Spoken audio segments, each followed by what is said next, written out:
Right, hi guys, and welcome back to the Crawl Room. We're here once again in this wonderful ranty room for all things Formula One.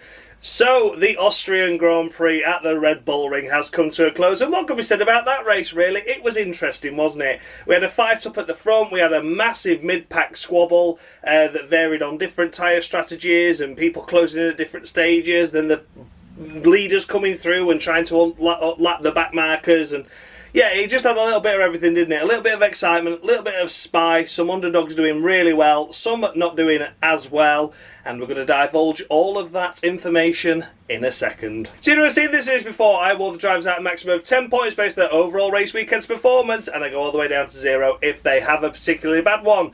Take a look out for bonus points. They're sometimes not for some drivers do something extra special during a race. And on the rare occasion I do all minus points. Those drivers do something extra special, but for all the wrong reasons. Let's take a look at the current Crawl Room standings then going into this episode. It's on the screen now for you to take a look at. Have a look and see where your favourite driver is right now. And based on how they've done this race, can you see them going up that list a little bit? Can you see them tumbling down a little bit? There's a pecking order emerging now, but it's still very, very tight. And of course, still very early days. Only 10 rounds into the championship.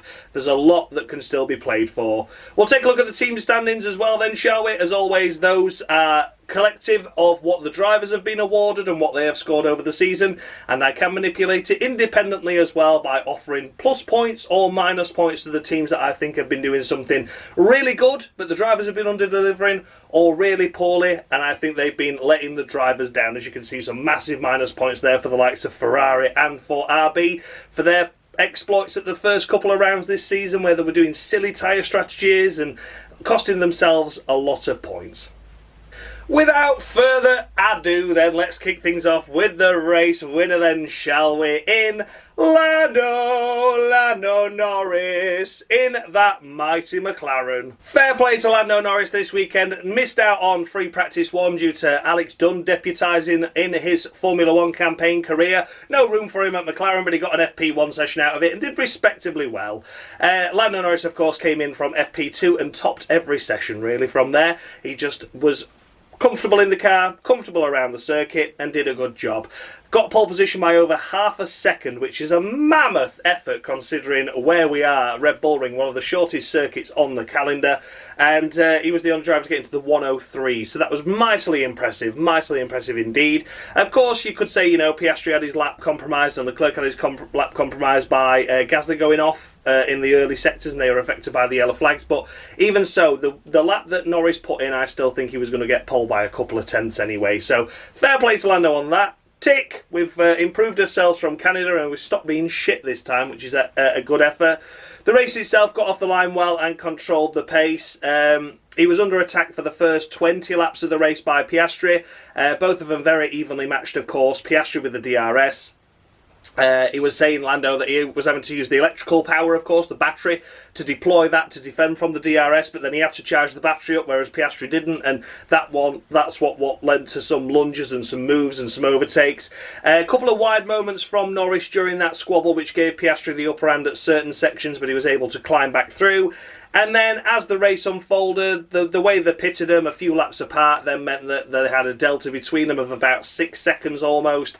Pastry closed that gap in the closing stages, but then traffic became an issue and Pastry was unable to then really do anything from there. Close to within DRS almost, and wasn't able to do anything about Lando Norris. Like I said, traffic becoming a big player in the closing stages, which was a shame because it ruined those people's races that they were lapping as well as their own for the victory, but that's how racing goes sometimes, isn't it? For Lando Norris this weekend is going to be 9 points on the ball from me. Not a perfect 10, because even in Lando Norris's own statement after the race, he was far from perfect. He still made a couple of mistakes, and a couple of mistakes he did make, particularly the last corner to give Oscar a run going into turn 1 and then into turn 3, and of course he went wide at turn 1 as well for one moment where he went over the sausage curb, lost a load of momentum, and that's where Oscar had a massive attack on him from there. So yeah, Lando Norris, fair play to him this weekend. He's bounced back from Canada, pleased to see it, but it can't be a perfect 10 for those little mistakes. However, it was a good weekend and a good weekend for Lando. Nice to see him back to his form, I would say. 9 to Lando Norris. Second place, we come to Oscar Pastry. What's your favourite pastry? Yeah, slightly underdone this weekend, I would say. Slightly underdone pastry. Not quite as Moorish as it should have been, but still an impressive effort. This was one of those weekends where Lando was just quicker. And I think sometimes during a teammate rivalry, particularly for championships, you've got to accept that. Sometimes there's just the other driver in the other car is just more comfortable, and that's that. And I think this was one of those weekends. Pastry, of course, as already mentioned, for the first 20 laps was seriously putting Lando under pressure. That courtesy of the DRS, of course, and made a couple of lunges, made a couple of moves. There was a tight moment into turn 4, weren't it, where it was like a late move, and then he locked up, and he's like, oh, that was a bit tight, squeaky bum time. But thankfully, it didn't make or result in any contact, so that was a blessing in disguise. McLaren gave him a bit of a ticking off for that on the radio, where they're like, we can't do what we did in turn 4 again, Oscar. Like, oh yeah, sorry team, sorry about that. But yeah, other than that, it was pretty okay. For Oscar Piastri, I'm giving him 8 points. 8 points. Can't get as many as Lando, of course, because he didn't beat him, but it was still a respectable effort, and I think they provided some great entertainment this race. This is what we want to see. If it's going to be a battle for the championship between these two, this is the type of battle I want to see. I want to see one of them having the upper hand over the weekend, but then the other one benefiting, and then, it mixes and matches, and it's got a little bit of everything. That's what I like to see. So yeah, Lando closes the gap to like 16 points now, is it, in the championship, which is nothing when you've got 50 million rounds still to go. But very much looking like a two-horse race now between the two McLarens. Who's going to come out on top? I'm still going to say Oscar at the minute, but this time Oscar was beaten by Lando, and it's 8 points to Oscar Pastry. Securing third place, we come to Sha-La-La. Oh, sacre bleu, Sha-La-La-La-La. Fourth podium of the season, I believe, for Sha-La-La. And nice to see Ferrari doing something impressive. And when I mean impressive, I mean really lonely, and we didn't see anything of them. Because Charles Leclerc qualified himself in P2, and then was obviously got beaten by Oscar at the start off the line, and then he was just third anyway. But it didn't matter. Didn't matter when Oscar got him, because he was going to get him anyway. But yeah, Leclerc stunning effort in qualifying to qualify himself into P2, splitting the McLarens, and the race itself, yeah, from there, whatever. He was third. He was always third. He was always going to be third. 30 seconds behind the McLarens, and about 15 seconds ahead of his teammate Lewis.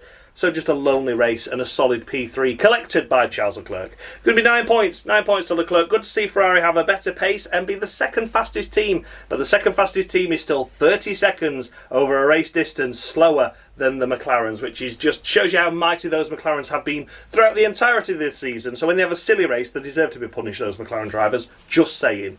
But yeah, Charles Leclerc could do no wrong this weekend. He drove what he could with the equipment he was given, and it's 9 points to Sha-La-La. Next up, we come to Charles Leclerc's teammate in, of course, Lewis Hamilton. P4, and a solid P4 indeed with that as well. Qualified himself P4 and stayed P4 throughout the remainder of the race. Again, comfortably, just a second best team this weekend. Not quite on the level of his teammate Leclerc, but at least he had something in the bag. He was able to match Leclerc and still had a pace advantage over the rest of the field. I think he was something like 20 odd seconds ahead of Russell by the end as well. So it really showed you that the Ferraris were the second fastest team this weekend. Third and fourth was all they were ever going to manage, and that is what they got. So I think it's job done in that aspect. They were never going to match the McLarens, but at least they were able to beat everyone else around them. And they're second in the standings now, by a point, I'll admit, by a solitary point. But Ferrari have made some dodgy calls, they've had some poor pace, and they've just not been nowhere. So the fact that they're second in the constructor standings right now,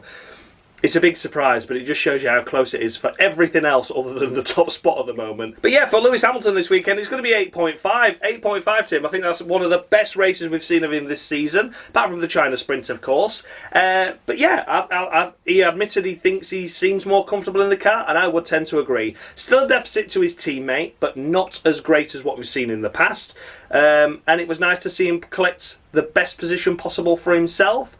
Maybe a podium would have been possible had he tried that one stop that he asked for, But in the end, why would Ferrari risk a puncture with one of the cars when you're guaranteed P3 and P4? Doesn't matter which way round it comes round for Ferrari, does it? I know Lewis Hamilton would have loved to step on the podium, but it wasn't to be. Silverstone up next, of course, where Lewis Hamilton is the most winningest driver in history there, and since 2014 he has always stood on the podium in P1, P2 or P3. So, good omen going into Silverstone, and with the upgrades from that Ferrari car, maybe, just maybe, that British crowd will get him an extra couple of tenths in the bag, and we'll see him secure his first proper official podium for Ferrari. That'd be great to see, wouldn't it? That's next time, though. This time round at Austria, it's 8.5 to Lewis Hamilton. Securing 5th place, we come to George of the Russell. Watch out for that top 5. Here he is securing 5th place, and really all he was capable of doing this weekend. 20-odd seconds behind Lewis Hamilton, almost a minute, in fact probably over a minute behind the race leader and race winner, in fact, by the end of the race. So, yeah, George of the Russell, just a difficult day at the office for Mercedes, struggling with the overheating tyres. If it's a high tyre degradation circuit or a hot track temperature, they are struggling with the tyre life, and that is what is costing them. The tyres are overheating, they are unable then to make any forward progress, and it's all about tyre management as opposed to overall race pace. So the fact he's finishing 5th here is some consolation to what has been a tough weekend for the Mercedes squad overall. George Russell, 10 points. He couldn't really do anything more than that. It'd have been nice to see him just a little bit further up, a little bit closer, but no man's land this weekend for Mercedes, and no fault of George Russell's, really. I've gone for 7.5. 7.5 to George Russell. Nothing overly impressive, nothing overly special, nothing overly spectacular, but a solid performance nonetheless in what was a tough car this weekend. From the heights of Canada to the lows of Austria quite rapidly, but it just shows you now that they need to get on top of that tyre management, need to get on top of that overeating issue that they're suffering, because if they take that off the equation, I think they've always got a quick car everywhere. But there you go. That's life. That's Formula 1. It wasn't their weekend today. 7.5 to George of the Russell. In 6th place, we come to Liam Lawson in the first of the Visa Cash App Maxi Tampon RB. Buy one, get one free. Don't forget your AlphaTauri, your Toros, or your Minardi. Don't you dare. Don't you dare. Disqualified on the Cruel Room just last episode for all the poor performances he's had throughout the entirety of the season. And then, bosh, here we go. He's seen that he's been disqualified, and it's G'd him up. It's giving him some ambition. If Helmut Marko breathing down your neck, it's not enough, Liam Lawson, to make you feel the heat, feel the pressure, then me ranting about you on the Cruel Room certainly is. And he's delivered now, and this is what tends to happen. I disqualify a driver, and then they deliver. I've done it again. I've done it again, lads. Cruel to be kind and all that lot. Cruel to be kind. So yeah, Liam Lawson, I can't award him any points. I can't award him nothing because he's disqualified on this series, and will remain that way. But it's nice to see him pick up a good haul of points. 8 points for that team. A stunning effort, and best of the B category by a country mile, really, and did a good job with the car, with the pace, with the strategy he was given. A one-stop worked out well. He fended off from the likes of Alonso and did a stunning effort. So yeah, Liam Lawson, I'd have given him an 11 had he not been disqualified, but unfortunately he is. And that's that. 7th place, we come to Fernando Alonso in the first of the Aston Martins. Yeah, good effort. Solid weekend by Alonso. The only other driver to make the one-stop work, and he did it well, played it well. He was struggling towards the end there. Gabriele Bortolo chomping at the bit. He was chomping at his heels. He was after it, weren't he? He was after it. He wanted that P7, did Bortolo. But unfortunately, the lapsed traffic came into play. Oscar Piastri, Lando Norris were coming through. He had to yield, but then not only did yielding meant that he lost the deficit or lost the advantage that he had to Alonso, it also meant then that there was a lap less of the race because they'd just been lapped, and then Alonso got the DRS from the likes of Oscar Piastri and Lando Norris ahead, who had just lapped him. So once we got into those final few laps, it should have been a case of Bortolo would have been able to make the move, but the way that the McLarens came through and how they overtook and how they had to yield, it's a shame, isn't it? It really is a shame, because those back markers there, and of course I can't blame the back markers at all, but those back markers, where they were at that position in the track, meant that it hindered the race for the win, and it also hindered their own race as well. I mean, Alonso will be laughing about it. He doesn't mind. He was like, yeah, we got 1 lap less. I got DRS, and Gabrielle weren't able to overtake me or try and put me under pressure anymore. It was a great day. Like, yeah, of course it were, Alonso. But we lost that battle for the 7th place. We lost that battle for the win as well as a result of the timing of the traffic, which you can't blame, can you? But one of those things. But Fernando Alonso this weekend, stunning effort. Really good weekend. Solid all over. Great qualifying. Great race pace. Avoided the chaos at the start as well, of course, and just netted himself a great position. It's a perfect 10 from me for Fernando Alonso this weekend. Stunning effort, solid job, can't fault a thing.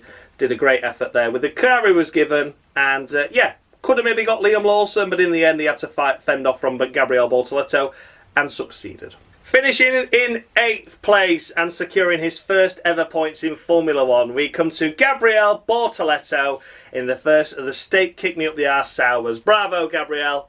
Bravo. Driver of the day as well. Rightly so. Probably the first time that Driver of the Day this season has gone to the driver that actually deserves it. Yeah, thoroughly impressive performance this weekend. Q3 qualifying himself in P8. Fantastic effort. And then in the race itself, managing to avoid the chaos from Antonelli and Verstappen hitting each other. He had to go wide, lost a couple of positions as a result of that. That's what put Lawson ahead of him. And then from there, he just drove around in P8. They went for an alternate strategy, which was a little bit odd. It was like later than the others, but not a one-stop. So it worked out initially like it had gone wrong, but then it worked out well. And he was best of the B teams that didn't do a one stop, basically, from there. Yeah, P8, of course, but it could have been P7, maybe should have been P7 as well. But as we already discussed with Alonso, the way that the traffic was playing out and the way that the McLarens were coming through just meant that Gabrielle got 1 lap less, and then, of course, Alonso advantaged from the DRS that he got off the cars that had just lapped him, and that kind of kiboshed any further attack or chance of getting that P7. But P8 is still an impressive effort after qualifying P8, and I said in the last episode, didn't I, I'm sure points are coming soon. Well, this Sauber car with the upgrades is much improved, and it's nice to see Bortolo secure his first points in Formula 1, and I think they can go at it now. I think this team is going to be a regular, consistent point scorer from here on in. I'm not going to say it's with both cars all the time. I'm not going to say it's for anything spectacular, but I think any given weekend, maybe a P10 is always possible now, because they can strategise themselves into positions, and they've got pace to be there on merit as well. So fair play to Sauber. What a turnaround in fortune they have had. Clearly advantaged by the driver choice they have made in terms of feedback and setup with the car. And Gabriele Bortolo, a perfect 10 to him. Well done. Fantastic job. Finishing behind his teammate in P9, we come to Nico Hulkenberg.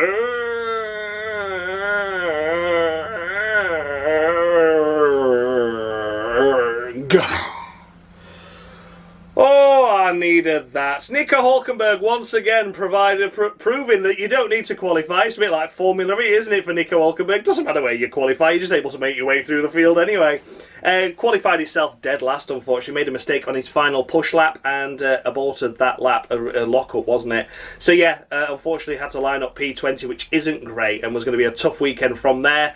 I personally didn't think points were going to be possible, but the Stake Sauber squad pulled a strategy out of the bag, which was pit him early, get the on-track position advantage, and then let everyone else just try and get past you. And it didn't work, did it? And then it ended up that Hulkenberg was then in sequence with the other cars that were then doing 2 stops, and he was already ahead of them. So a great pace, great tyre management by Hulkenberg, great strategy by the Sauber squad to get him on the fringe of the points as well. And yeah, picking up a couple of points from P20 in a Sauber is an impressive effort, but it's just a case of what could have been. Had both Saubers been able to get into that Q3 performance, which they were clearly able to do, could we have seen Nico Hulkenberg in that P6 position? Could we have seen him get Alonso for P7? P9 is a great result from P20, but it was a case of what could have been. It could have been so much more with a better qualifying performance, less cars to overtake, etc. And yeah, it could have been so much more. That's all I'm going to say. There's a potential P6 on the card there for Hulkenberg had he got into Q3. Wasn't to be though, and still made a great recovery from what he had in terms of qualifying and rewarded the team with a couple of points. So for Nico Hulkenberg, it's going to be 8.5. 8.5 to him. I have to knock a little point off there because of the poor performance in qualifying, but made up for it in the race. Just could have been a little bit more. 8.5 to Nico Hulkenberg. The final points paying position goes the way of Esteban Ocon. Esti bestie to you. Ain't like Esteban Ocon. Yes, Esteban Ocon picks up un point for the Haas squad, a circuit where Haas have previously gone really, really well. Double points finishes aplenty throughout their career, but sadly this time around they had to settle for that one solitary point, but they'll be thankful for it. Their rivals scoring big points, of course, RB with the P6, Aston Martin with the P7, Alfa Romeo, Sauber Stake with the P8 and P9, and then here they are picking up 1 point at least. Very close in that battle for 6th in the Constructors at the moment, I would say, but if Williams' reliability doesn't improve, then there will be all of these teams will be battling for P5. So yeah, it's 1 point, it's better than nothing. And Esteban Ocon out in Q1, but the pace, that single lap pace of the Haas car, just not there at all, unfortunately, for him. And it became a bit of a struggle. But then from there, in the race itself, again, did what Hulkenberg did, which was early stop. Get an early stop in, get the track on track position, and then stay out there, hang it out in that second stint. And then when you finally pit again, you've then got the track position, you've gained the track position, and then whatever you've lost, you're then on much fresher tyres towards the end. And that's what was able to net him that P10 in the end, able to get past the likes of Isaac Kajar, his own teammate as well, of course, Ollie Bman, who didn't make it too tough. It was strategy, of course, and able to secure a solid P10 finish, 1 point on the board. I don't think there's much more they could have done from that qualifying, to be honest. Did a good job in doing so. So for Esteban Ocon, it's 8 points. 8 points to Esteban. It looked at one stage like he was going to be closing down Hulkenberg, but again, with all the lap traffic and the blue flags and things, that kind of put pay to that. But yeah, overall, 8 points to Esteban. Good performance. Shame it wasn't a little bit more for Haas, but I think they can be quietly confident that they've got a car that can score points regularly now, but they've just got to get everything right. Just outside the points, we come to Ollie Bman in the second of the Haas's, of course. What a shame to see Ollie Bman just miss out on a point, but still doesn't prove or tell the true picture of how it's went this weekend for him. Again, the pace of the single one-lap pace for that Haas car wasn't the best, and he qualified himself in Q2, but was low down in the order. P13, P14, somewhere around there, wasn't he? The race itself, of course, he was on a different strategy to Ocon. He started on the soft tyres to start the race with, and that didn't go well because, of course, he was able to maintain position and, you know, initially be quicker, but then those tyres soon faded away. The temperature's, of course, too hot on that track. And then it left him with a lot to do in that second stint, and that's where his pace sort of vanished from there. That's where Ocon came knocking, that's where the likes of Hulkenberg were able to slip through. Poor pace on that longer second stint that he needed to do. And then once he pitted again, he was still able to keep going and was able to be on the fringes of the points, but then Ocon came knocking on much fresher tyres, and they, of course, strategically had to let him through. It just made sense at that point. So yeah, Bman, a great result to finish just outside the points. So he started on the soft tyre. It was a ballsy move, that, and it didn't quite work out, but I don't think 10th or 11th was going to be any better this weekend. I just think if Bman had started on the mediums as well, it'd have been Bman P10, Ocon P11, but I don't think it was going to make any difference to Haas's overall race performance this weekend.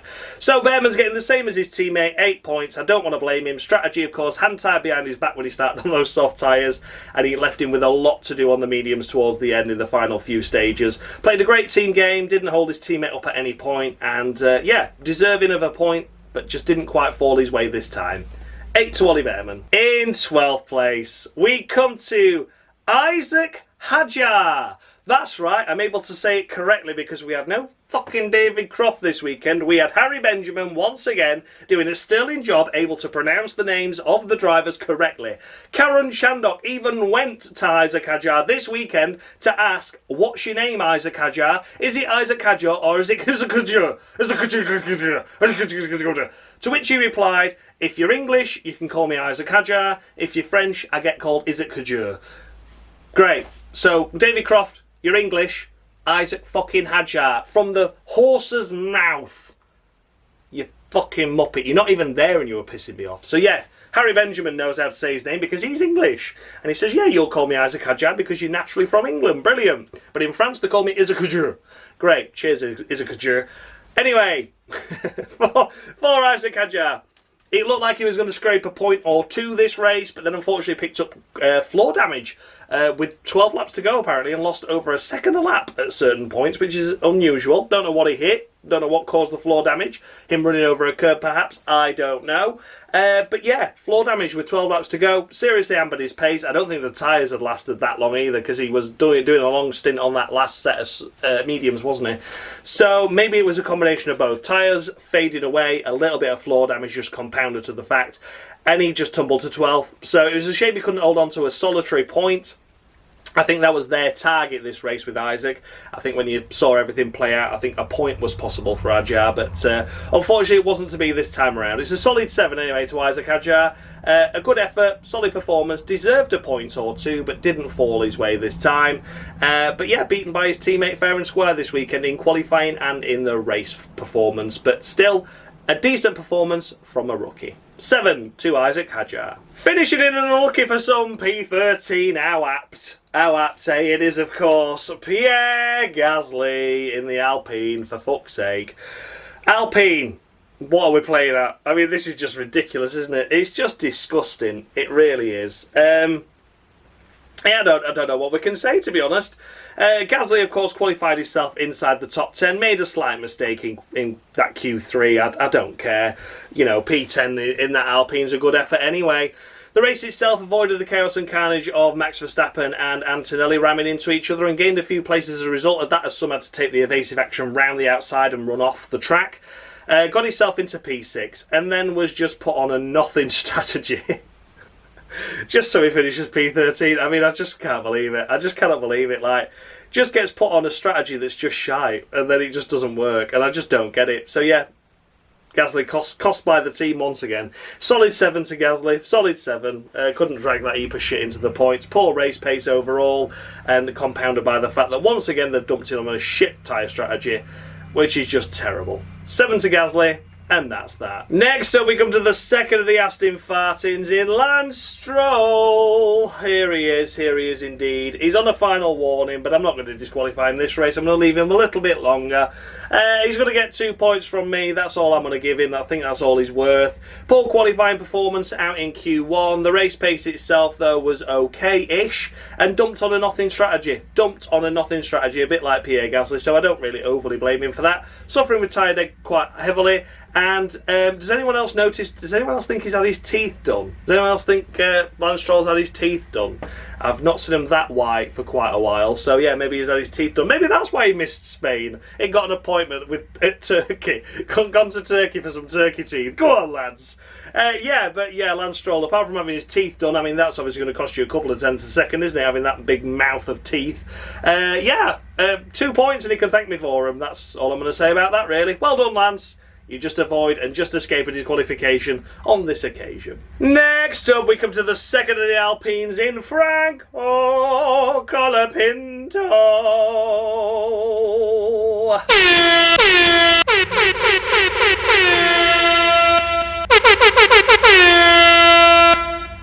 My Formula One career started at Jaguar in 2004, where I famously crashed on lap 1 of the Monaco Grand Prix. The crash itself wasn't famous, but the £200,000 diamond that was lost in the process certainly was. Whoops. That's right, securing an of the week. It is, of course, Franco Colapinto, but not just any of the week. It's Christian Klien. Well done, Christian. Thank you for coming on the series, buddy. Really appreciate it. Christian Klien of the week too. Franco Colapinto. He got harpooned by Yuki Tsunoda, and then in return, in retaliation, he decided to shove Oscar Piastri on the grass while he was trying to lap him.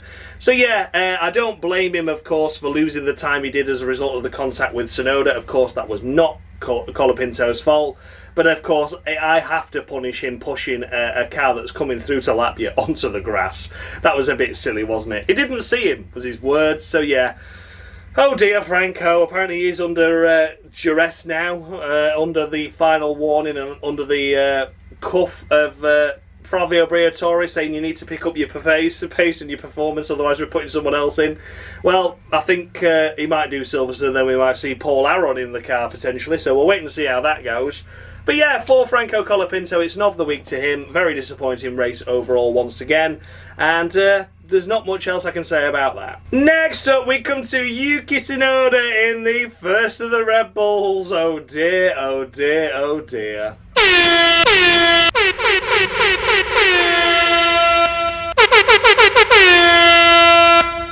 Jaguar became Red Bull for 2005 and I had to share my seat with Vit Antonio Luizzi. Imagine, Red Bull swapping drivers at the drop of a hat and without any rhyme or reason. They'd never do this in my day and age. And there we have it. Of course it had to be Christian Klien of the week to Yuki Tsunoda for taking Colapinto out, for having poor pace, poor performance, and just generally, yeah, being a bit shit. I mean, we know this Red Bull car is built around Max and we know how difficult it is, but even so, should it really be a Q1 elimination? I don't know. It's difficult because I love Yuki. And I think given the opportunity, and he's still been at RB right now, he'd have been thriving. He'd have been P6 this weekend. He'd have been getting the Q3 performances in. He'd have been stunning. He'd have scored a lot more points for that team than what Lawson has done had he stayed at RB. So I don't criticise Tsunoda's racecraft, raceability in any way. It's just that he's not got that level to be able to race that Red Bull. But then again, who has? Perez has had moments where he's been good in it, but that's when it was really, really dominant. Gasly struggled, Albon struggled. Where do you go from there? Lawson didn't do anything in it. What do you do? So yeah, it is an of the week to Yuki Tsunoda, and with that, I think that's a final warning. Maybe he's getting up there, isn't he? So yeah, it's not doing great guns for Tsunoda, but yeah, I won't really criticise his overall race performance, but I do have to criticise him just taking Colapinto out because he did that. So yeah, that was a thing. So yeah, Yuki Tsunoda. Oh dear, oh dear. Then we come to the list of retirements, of course. So the first on this list is the last to retire in the race, and sadly we come to Alex Albon in the Williams. Yeah, Williams need to sort these reliability issues out, don't they? Unfortunately, they do. So he did the first round of pit stops, and that was looking like it was going to be all okay. He filtered out into the traffic where he was racing around him when he pitted. But during that pit stop, something overheated, and then that car had to come into retirement just a couple of laps later after the pit stop. Initially, when I saw him in the pits again, I thought, oh no, they've not put a wheel on right. That's it, weekend over, but at least it has still been going. This time around, of course, though, no, it was actually a mechanical issue and the car had to be retired, which is a great shame. Massive, massive shame for Alex. He was running around in the top 6 positions there, had the capability to be in those top 6 positions as well, avoided the carnage at the start, and that got him up to P7, just behind Gasly, was able to overtake Gasly before the pit stops. So there was options there, there was a lot of room and a lot of points where Albon could have scored some big points for the Williams team, and as it is, all their rivals pretty much score the points except them. Big shame. They've got a big cushion for that P5 in the constructors, but that gap is quickly going to close up if you've got the likes of RB getting a P6 finish, Aston Martin getting P7s, double points finishes for Saubers. That gap is going to be eroded away, and it's not going to be slowly either. That is going to be quickly gathering up momentum, and Williams needs to get on top of the reliability issues. Out of a maximum of 5 points I can score a retirement, I am going to award Alex Albon 3.5. I think that's a fair score. Out of a maximum of 5, 3.5 makes that a sort of a 7 for the race if you double it up kind of thing. But yeah, qualifying wasn't great, didn't get into Q3. I think that Williams car deserved a Q3 appearance, and then the race itself sort of undone after the first round of stops, but was looking promising, I would say that. So yeah, 3.5 to Alex Albon. And then we come to, of course, Max Verstappen, his first retirement since Australia 2024, which is a great shame, isn't it? But yeah, his 31 race run comes to an end as a result of contact from Andrea Kimi Antonelli. No fault of Verstappen's at all. His qualifying didn't go too well though, did it? Unfortunately, he was affected by the yellow flags that were out for Gasly, which meant he couldn't improve his lap time, and P7 was the best he could muster up with the first lap he'd put in. So it was going to be a difficult weekend ahead from there. However, he wasn't planning to be out on turn 3, but that's exactly what happened. Out of a maximum of 5, again, a retirement can score. 4 is going to be the points that Max is going to be awarded. I don't think it can be a perfect 5 out of 5 because he didn't get qualifying quite right and was able, didn't get a good enough lap in to beat some other drivers. It's difficult, isn't it? It's harsh. I know it wasn't his fault that his second lap was impeded, but your first lap should always be good enough to be in the mix. P7 was a challenge in the danger zone and then got caught out as a result of that. So yeah, 4 to Max. Shame, out on turn 3 in front of the home crowd. And then we come to Andrea Kvyat.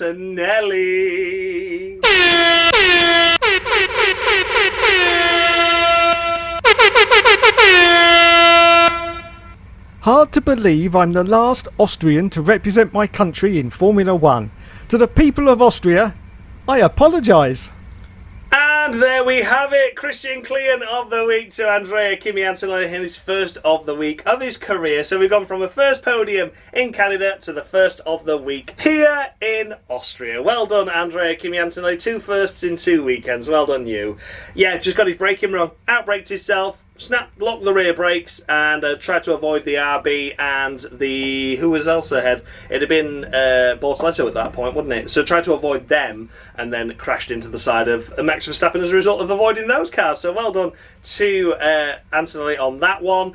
Qualified himself down in P9. Again, his qualifying was not an impressive one at all. His first lap wasn't good enough. I think he was impeded by the yellow flags as well, the second run, but that's life, isn't it? That's how that goes. So yeah, down in P9, out of position. Then tried a little bit too desperately to get on the brakes at turn 3 to gain places. And yeah, got it massively wrong. Took out Max Verstappen, the hero of Austria, of course, at the Red Bull Ring. And yeah, meant that Antonelli gets his first of the week of the season. Very disappointing indeed. Tale of 2 fortunes. Podium, hero to 0. Absolutely, hero to 0 has never summed it up just as much as that one. Yeah, Antonelli, of the week to him. And then last but by no means least, we come to Carlos Sainz, smooth operator. Yeah, your brakes are on fire, mate. Unable to get off the line to start with, and then finally got going, and his rear brakes caught fire. His brake ducts were stuck on. I don't know if they'd left something in it or the brakes had stuck on, but either way, he got going. We caused an aborted start, went into the pit lane, the rear brakes caught fire, and that was that. It was game over from there, unfortunately. Game over before it even began. A DNSer, really, a DNSer. So, Carlos Sainz qualified 19th though, not a good effort at all, not impressive at all, and then the race itself was over before it even began. Looking at where Hulkenberg finished and where Ocon finished, there would have been points possible on the cards there had the strategy gone well for Sainz, but shouldn't have been that far down the order to start with. So, for Carlos Sainz, it's just 2 points. Out of a maximum of 5 a retirement can score, 2 is all he's going to get, and he's going to thank me for him. He's lucky it's not an of the week. But yeah, another difficult day at the office for Carlos, another difficult weekend for Williams. So everything, guys, those were the runners and riders of the Austrian Grand Prix. Let me know down in the comment section, just scoring your drivers too high, any too low. The updated standings with the scores I've just awarded are on the screen now for you to take a look at. Have a look and see where your favourite driver is right now. Did they do really well for you this weekend? Did they deliver the goods? Or have they suffered the fate of an of the week and are tumbling down the order as a result? Yeah, as always, let me know down in the comment section what you thought of the race as well. I thought it was quite exciting. Really enjoyed it. The battle for the mid-pack was particularly exciting. You didn't know which way that was going to swing at certain stages, did you? So yeah, a lot of race to unfold. I think there's a lot that went on, and I really enjoyed the race overall. Let's take a look at the team standings as well, then they're also on the screen for you. I'm going to leave these alone. I'm not touching anything. No plus points to any team, no minus points to any team. But if Williams don't improve their reliability, I am going to have to award minus points to them. It's as simple as that. So, Silverstone, book your ideas up, Williams, or you'll be getting knocked down a peg or two with some minus points. As you can see, the deduction of the points are yet to come off. We've not taken those off yet. We'll leave them at the end. So you can see where the team should have finished in the standings, and then right at the final round, we'll just take all those minus points off them and be like, ha ha ha ha ha. There you are, you're actually finishing last. Yeah, good effort anyway. But yeah, that's it. That's all the team standings done. And that's the end of the episode, really. A massive thanks as always goes out to Dan Bartlett, of course, formerly of Mushy Gaming, for providing me with the scoreboard that you saw on your screen, for the intro at the start of the video, and of course for the driver icons in the corner of your screen as well. Without him, this series is more pointless than it already is, and we can forget Dave, F1 Games PlayStation, for providing me with the of the weeks that you don't necessarily know, because they're different every week, but you know you're going to love them. Christian Klien, a fitting tribute to the Austrian legend. So, I will see you all again next Tuesday, 6 PM for the Silverstone Grand Prix. Can't wait. The home of the British Grand Prix at Silverstone. Unfortunately, we have got David Croft back, but I'm able to watch Channel 4. I can watch Channel 4 live. Fantastic. With no David Croft. Tee-hee-hee. Can't wait. Thank you so much for watching, guys. And as always, much love.